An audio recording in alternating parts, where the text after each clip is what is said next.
Early exchange, shaping policy, advancing development.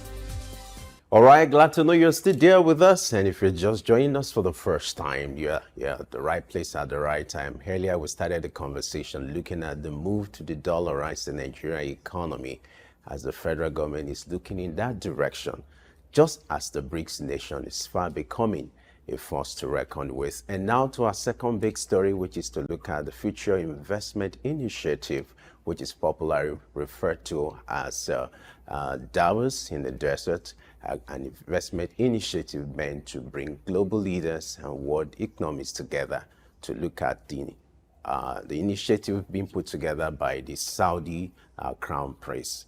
Joining us for this conversation, we have Sam Orovwuje, who joins us in the studio. He's a public affairs analyst. Glad you have joined us this morning, Sam. Good morning, Femi. Good morning, Blessing. Thank you. A pleasure to be here. I was expecting good Nigeria, good SOUQ. All right, great one.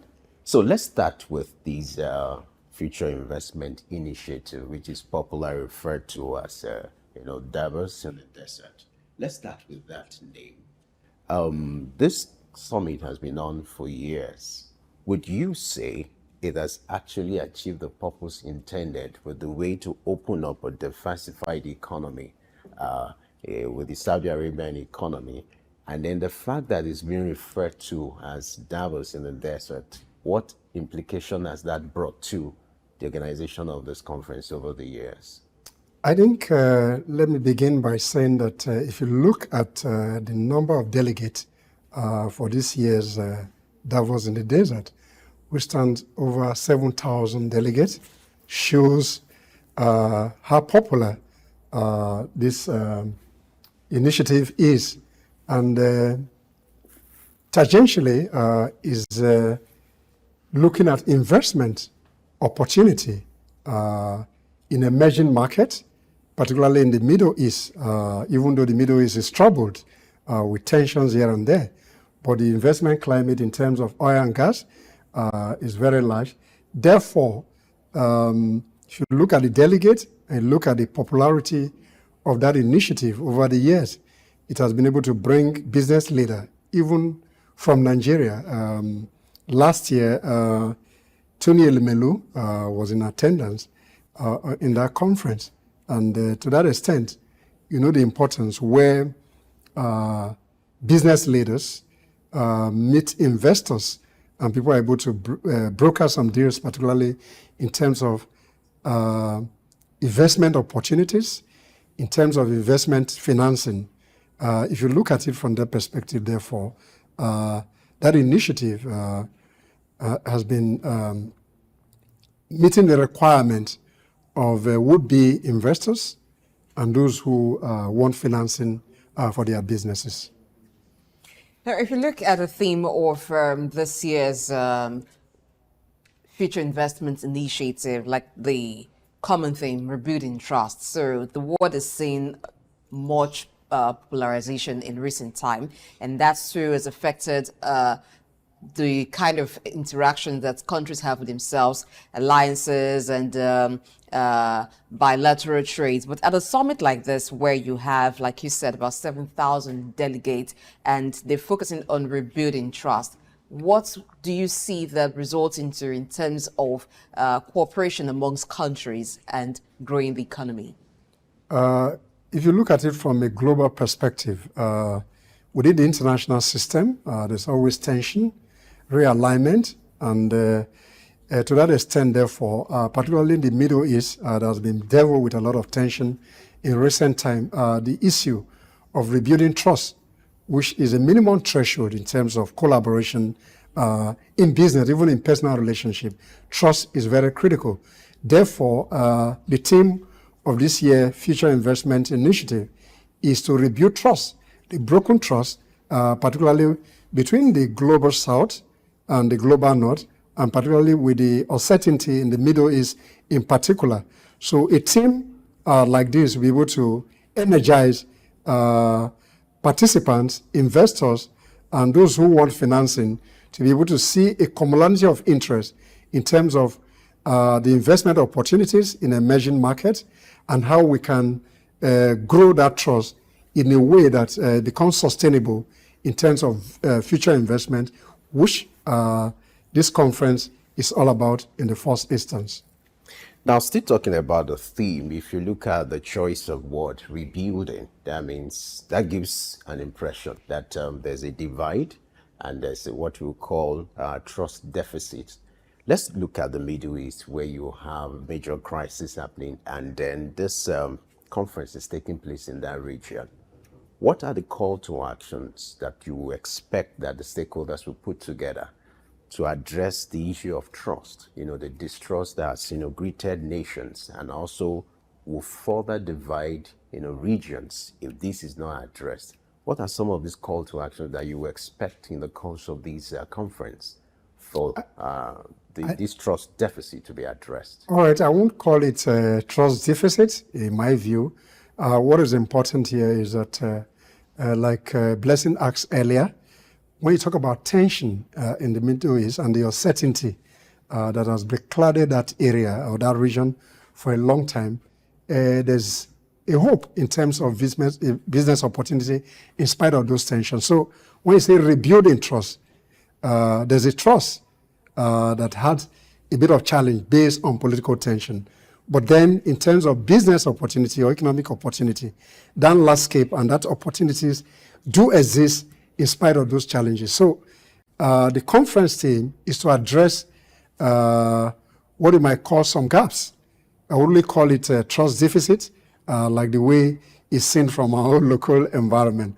But then they are trying to position various investors and those financing options that are available, particularly in Saudi Arabia, and that this is an investment heaven. You have financing options. So if you move your investment into the region, in spite of the uncertainty in some area in the Middle East, and the clamor for a third world war, that is not likely to be, as long as diplomacy is used to resolve some of those tensions. So to that extent, therefore, I think the organizer are just trying to navigate in a way that you can build more understanding, more collaboration, more trust, so that business can be sustained in that region. Now, for a summit like this, where you have global leaders present, you have entrepreneurs and different investment firms there, so it's going to be like a place where you have different ideas coming out and innovations. And there are also markets that are targeted in this kind of summit. Last year, we saw how some emerging markets were really the focus and some were able to position. Africa has always been part of that market that they focus on such in a summit like this. So yesterday, it was about building bridges to highlight unique investment opportunities in Africa. This was the focus yesterday for the summit. So the question is, how should Africa position the continent at a summit like this to attract the type of investment that will grow the economy, that is beneficial to African continent, and not the status quo remaining where it is just people coming in to tap primary product and the continent remains underdeveloped? Beautiful question. I think for me, what is important at the continental level is that the African Union must be strategic in terms of how you can attract investment into Africa. So this kind of conference provide that kind of opportunity. So leaders must be strategic in terms of the presentation. Rather than focusing on primary product, to what extent can you bring investors or investment into Africa that can take advantage of this primary product? Rather than pulling them out, they should focus more on investment where the raw materials can be exploited in Africa to create some value in terms of employment, in terms of finished products, and sustaining the value chain in some of those industries. That's at the continental level. At the level of entrepreneurship and other investors, to what extent can they attract some massive investment into various sectors that are very productive in Africa, so that we can get those investments in, so we can energize economic growth, which eventually will improve on economic prosperity of the average citizen in Africa. So For me, more of financial diplomacy should be deployed by leaders who are at that conference, and to see to what extent can they attract more investment in the emerging market. And the organizers, from what I read, is that Africa is a major focus, and they're trying to bring that desert, Davos in the desert, even the African version will come up next year. That means Africa as an emerging market is a beautiful bride to some international investors, and we hope they're able to take advantage of that scenario. You know, it's always important to solve a problem. It's important to first of all identify the problems. Now, in rebuilding trust, let's identify some of the issues or the challenges associated with rebuilding trust among nations, especially in the Middle East. What would you say are the various factors fueling this mistrust among nations? And in rebuilding them, what are the areas you think should be focused on in a conference like this in order to strengthen the synergy that is expected among nations rather than the divide or the division that we're experiencing now? Well, this conference is a people-to-people conference, not government-to-government. Government-to-government has more responsibility in terms of diplomacy on how we can reduce tension, particularly in the Middle East. But people-to-people diplomacy is equally important in international diplomacy. So where government fail in terms of trying to resolve crisis and tension, people-to-people diplomacy can be used in terms of key leaders, key entrepreneurs who are into financing, into businesses, can bring to bear some impact on governance, and see how people can be used to reach out to warring parties to see how they can resolve this issue. But then the issue in the Middle East dates back to 1948, and the various interests, particularly the West, are not really true to the kind of diplomacy that they want in the Middle East. That makes it difficult, particularly the role of America in siding with Israel over the years. What people in international arena call mounting democracy, whereas you're not democratic in your very nature, in the way you do things. So if you side a country against the other, there are a lot of peace initiative.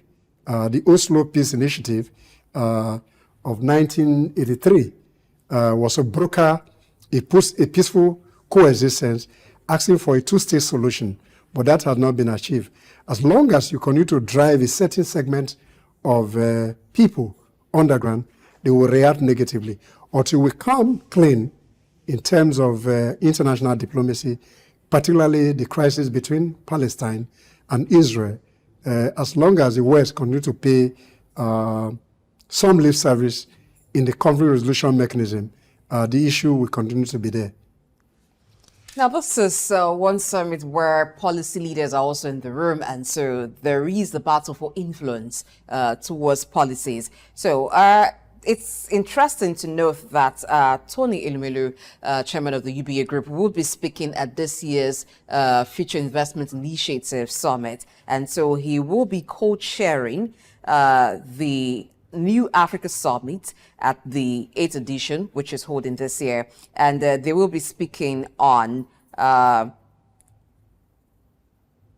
board of change makers, banking and investment. So how does this make you feel that it has gone beyond African leaders, African business leaders, just playing at the background, but also at the front, championing causes and pushing for policies?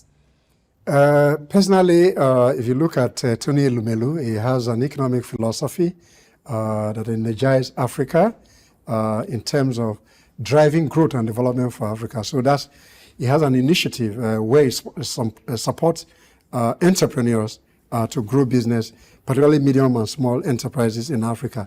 Therefore, as a business leader, he has been in the forefront trying to canvass investment opportunities for African nations. He's speaking at this conference, focusing on the African Summit that was supposed to have taken place in October earlier, but which has been moved to next year. Then this, speaking to banking and investment, to would-be investors who will come into Africa, is trying to calibrate the kind of investment opportunity, particularly in the banking sector, where investors can bring in money and see how we can grow small and medium enterprise. So I think it's a welcome development that is speaking at that summit, and he has been at the forefront of African economic development with his concept of African entrepreneurship, which he has always engendered with his foundation over the last 10 to 13 years. All right, now let's look at the impact of this summit to the host of this summit, Saudi Arabia. It's been the desire of the Crown Prince, to open up that space for investment and for future investment, to also see a way to diversify the economy of Saudi Arabia.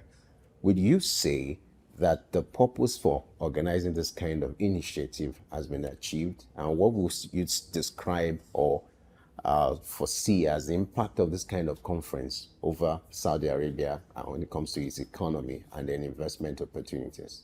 If you look at it from the perspective, this is the 8th edition of that Future Investment Initiative.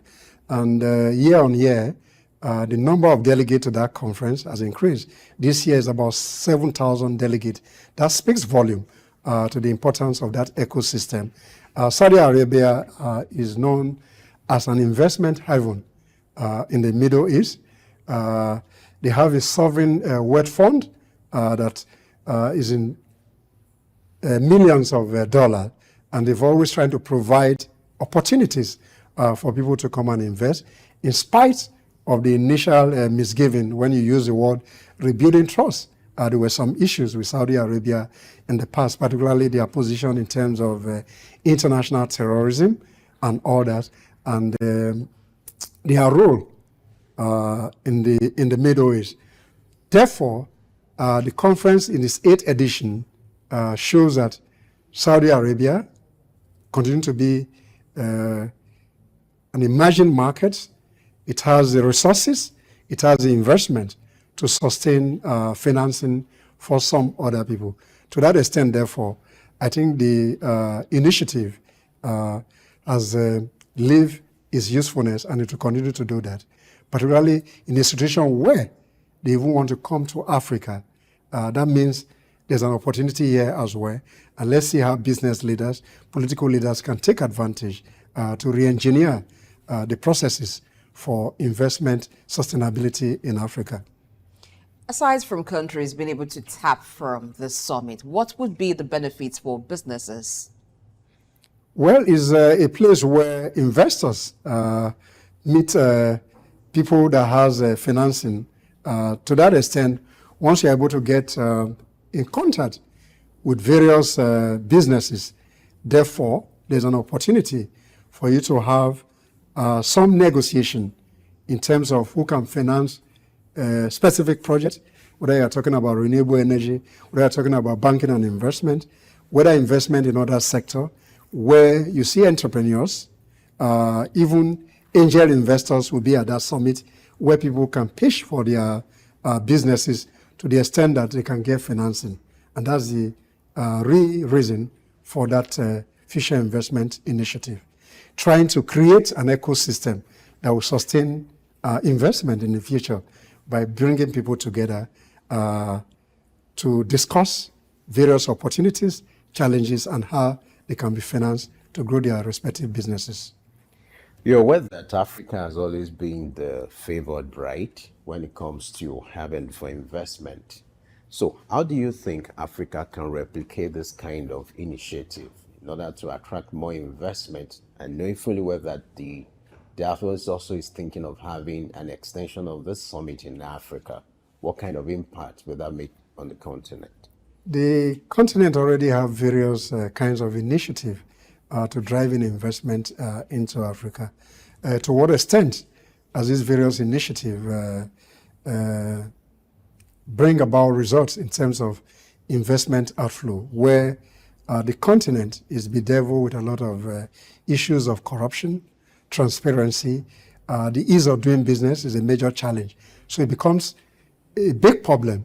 But then if some other people are seeing the opportunity that exists in Africa and they want to bring that future investment initiative into Africa to drive the level of investment in Africa, it will be a welcome development to add to other initiatives that we have within the continent. So I'm sure that if they can drive 7,000 delegates to a 3 days conference, therefore, if we have a version in Africa, if they are able to drive 30% or 40% or 50% of that delegate into the system, and we can translate that into investment opportunity, then the future is bright for Africa. So this is not the only economic forum that takes place globally. There is the Davos conference, which is the World Economic Forum that was very popular before the Future Investment Initiative began. This is the 8th edition. What do you think has kept it growing from inception, that this is the 8th edition and you have about 7,000 delegates converging at one point? I think the Davos Economic Forum is a larger forum. Therefore, I think the organizers of the Future Investment Initiative find a way to localize, permit my word, localize means try to see how they can focus more on emerging market rather than the global architecture that is large. Sometimes some of these other investment initiatives are subsumed into the global political architecture that will not impact so massively on emerging markets. So if this is the 8th edition and year on year, the number of delegates are growing and the number of deals that are struck in those conferences are equally increasing. Therefore, I think this is a microcosm of the larger Davos, and that's why they call it Davos in the desert, looking at the Gulf states, the Middle East, within their particularity of businesses, and people can now focus more in the investment initiative for the future in that area. I think that's maybe the philosophy and the vision of the organizer to focus more on the desert. Now, one of the issues that is going to shape panel discussions and side meetings in this kind of conference or summit is the crisis in the Middle East, and most importantly, what is going on between the war between Israel and Hamas. Now, what kind of influence do you think this kind of panel discussions or side meetings will have on the ongoing war? Will it make any impact?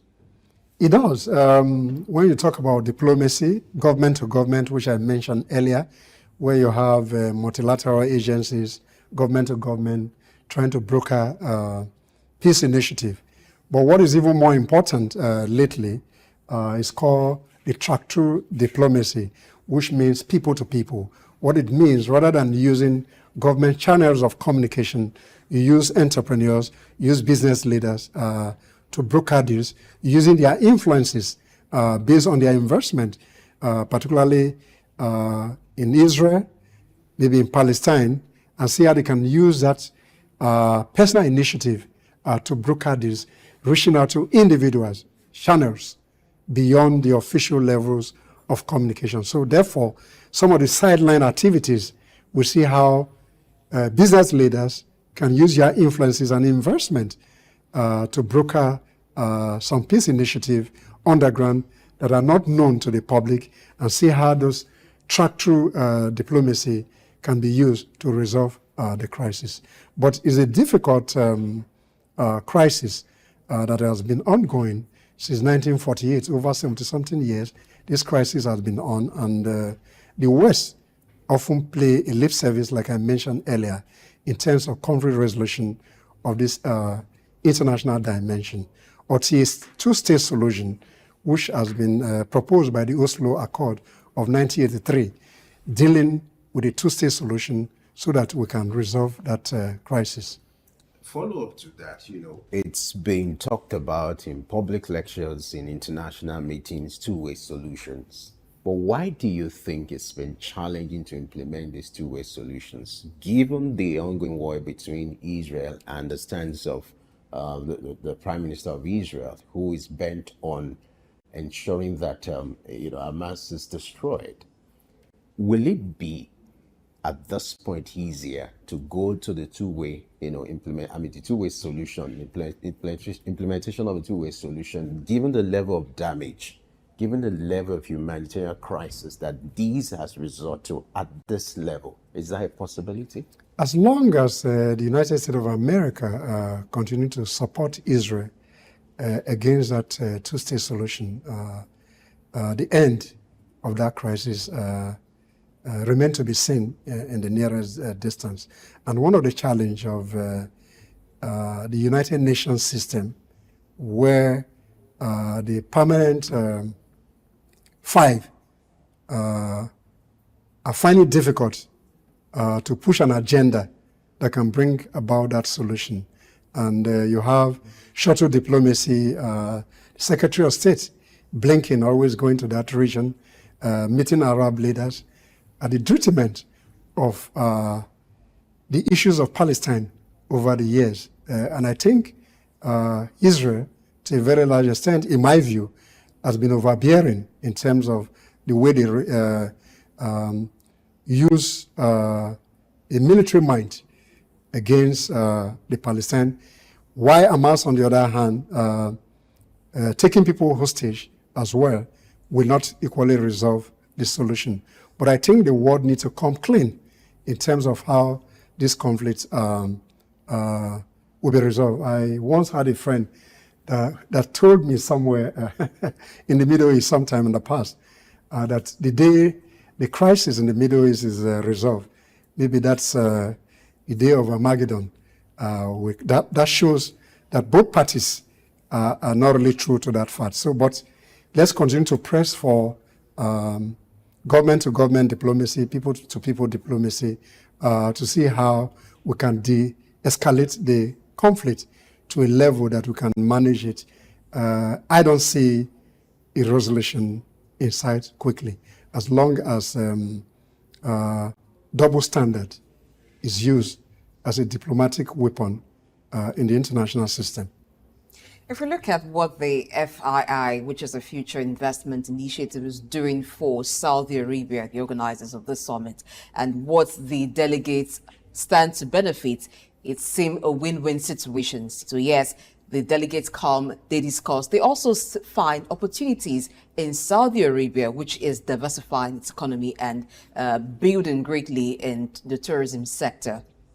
If Africa is to have its own version of the summit, are there key things that Africa needs to do so it's not just an activity of people gathering, but really they're able to reap gains, just as Saudi Arabia is reaping gains? If we look at even the visitors coming, how that boosts their economy?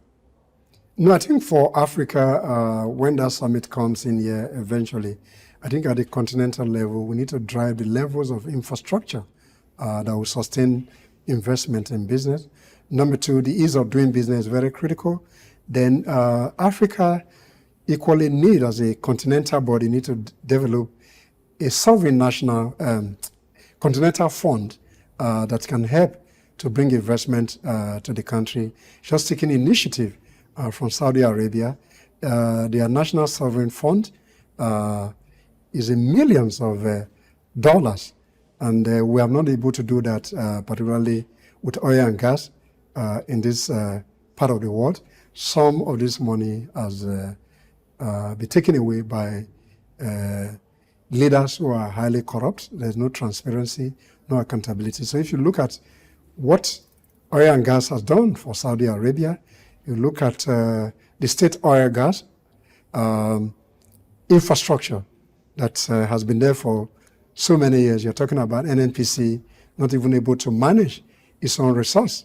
Over the years, it declared losses. Why that Saudi Arabia petroleum company year on year has been declaring profits, and they have a portion of that money thrown into investment, which comes back to the country. So until we are serious in terms of accountability, transparency, infrastructural development, and be able to have the courage to place a demand on the people coming from the global north to invest, and insisting on the kind of percentage of investment in Africa, then it may be difficult to be able to benchmark Saudi Arabia. Given what you've said now, it seems to me that Saudi Arabia has succeeded in shielding itself from the ripple effects of the crisis in that region with its investment initiative in tourism, oil and gas, and the rest of that. What is a need for other people in that region? And then what will be the position of Saudi Arabia in de-escalating the crisis in that region? I think they are doing something. I think Blinken just had a meeting with the Arab leaders a few days ago. So they continue to play a strategic role in terms of balancing peace initiative, but it's a difficult thing to do. But then they will continue to find a way to speak to the Arab brothers to see how peace can be sustained. But then America need to come clean on the peace initiative. And since Saudi Arabia is an ally to the United States of America, let's see how they can use government-to-government influence and people-to-people influence in trying to de-escalate the crisis and see how peace can be sustained in that region.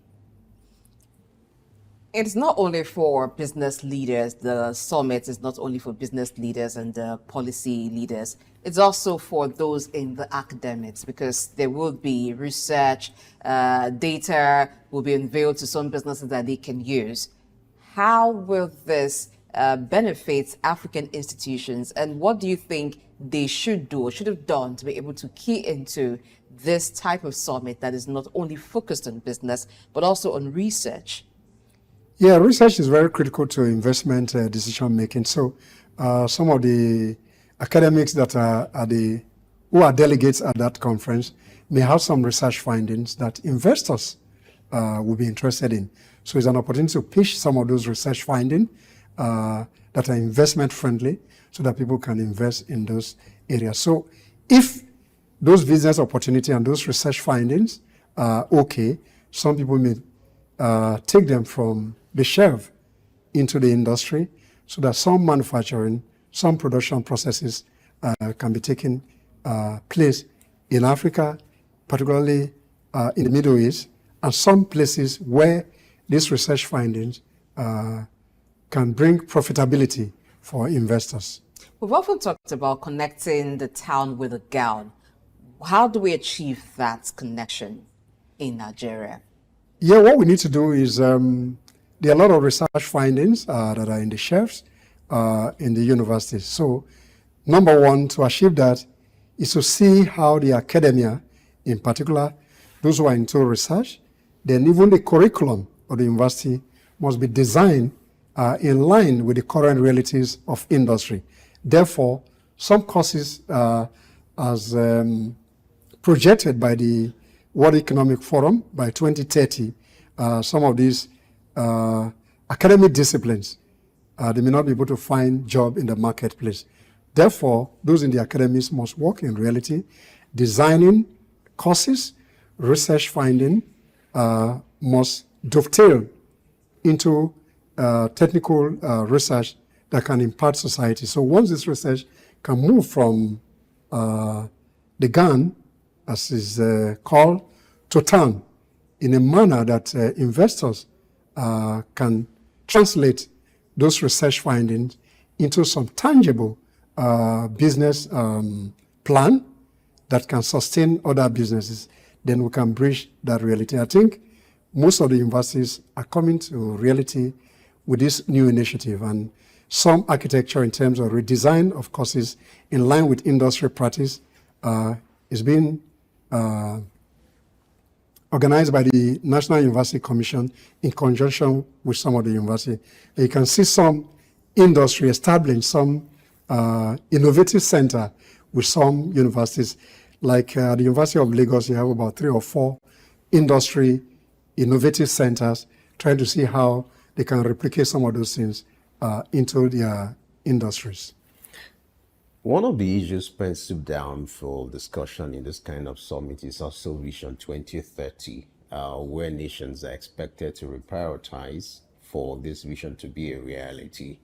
Now, how can this kind of forum be utilized to create what I call a new narrative in achieving the Vision 2030? Are you talking about the Sustainable Development Goal? Yeah. 2030 is just a benchmark line for planning purposes. Just about 6 years to that timeline. Some of the targets within the 17 Sustainable Development Goal, some of those targets have not been achieved. If you take the clock back a little, you had the Millennium Development Goal. Some of those things were not achieved, and we came with this Sustainable Development Goal. But for the purpose of trying to create a sustainable environment for the world, then some level of achievement has been made. But I'm afraid some of those initiatives will be difficult to achieve, particularly goal number 1 and goal number 2. When you talk about poverty and hunger, if in Nigeria alone you have over 104 million people at the last count, multi-dimensional poverty. So you look at the issues, how that goal can be achieved in the next 6 years. Then the global north is not even helping the matter. They make some pledges at some of those diplomatic conferences, and at the end of the day, they don't live up to those expectations. There's another climate change conference that is coming up in Azerbaijan sometime in November, middle of November this year. Some of those issues we brought to bear again.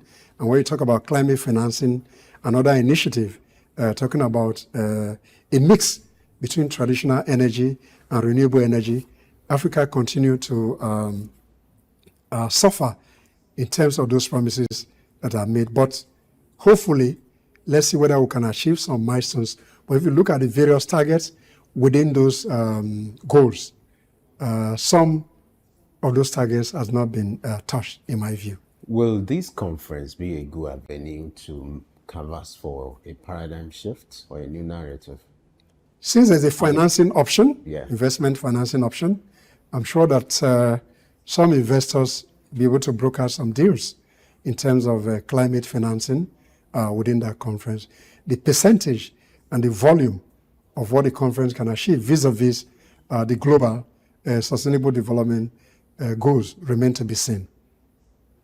Now, wrapping up with this, I'll go back to Tony Ilumilu's speaking at the Future Investment Summit. What benefits could come from this for the Nigerian banking industry? I'm sure there will be other chief executive of Nigerian banks that will be at that summit who may be there to see how they can attract some level of investment into their industry. So to that extent, therefore, once people are able to broker certain levels of deals, those deals will now come into Nigeria and they translate into economic prosperity once those investments find their way into various sectors. So as those who are financing investment, they will be there as a broker between some specific industry and those investors at that conference. So when you're able to balance that mix, then there will be hope for banking and finance in Nigeria. For Nigerian representatives who are in this kind of forum, what kind of partnership or deal would you expect them to broker for the nation? And what would be the impact of that for businesses? I think the conference is not government to government, like I mentioned. People are going there as entrepreneurs. Yeah. People are going there for investment opportunity. People are going there for financing options. So they come as individual organizations. So they come to broker deals for their respective industry. So when those deals are successfully brokered, then those investments can come into the country. And once those investments come into the country, then it can improve on the economic prosperity of citizens. Because once those investments come, they will create employment, they will create some loan portfolios for small and medium enterprises. So when they are able to tap into these investment opportunities, then it will help in economic growth and development. Many thanks, Sam Orovwuje, who's a public affairs analyst, for joining the show today. Thank you.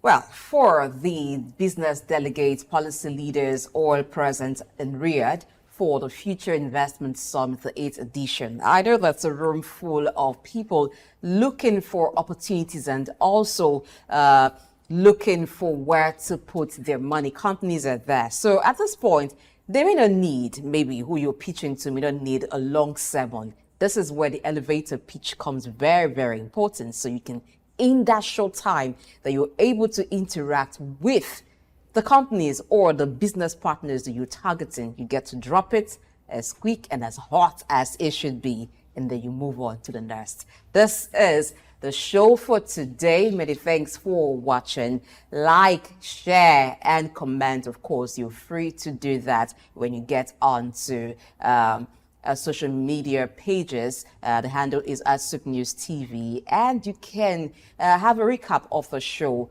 still on our channel on YouTube. It's still SOUQ News TV. I am Blessing Eichie. The show returns tomorrow. You know the time, 8 a.m. West African time. Market Insight comes up at 11 here on the channel. Have yourself a wonderful day. All right, this is where we call it a wrap. And as the federal government is making moves to de-dollarize the Nigerian economy, it's also important for us to complement that effort by patronizing locally made goods. Buy Nigeria, use Nigeria. That's the slogan. But beyond being a slogan, it must be a practice, a way of life. This will help in the move to de-dollarize the Nigerian economy. Don't forget, early exchange will return tomorrow, bigger and better. And for those who missed the earlier conversations we've had on this show, you can do a catch-up on all our social media platforms. I am Femi Ayodele. Thanks for watching. We'll see you tomorrow.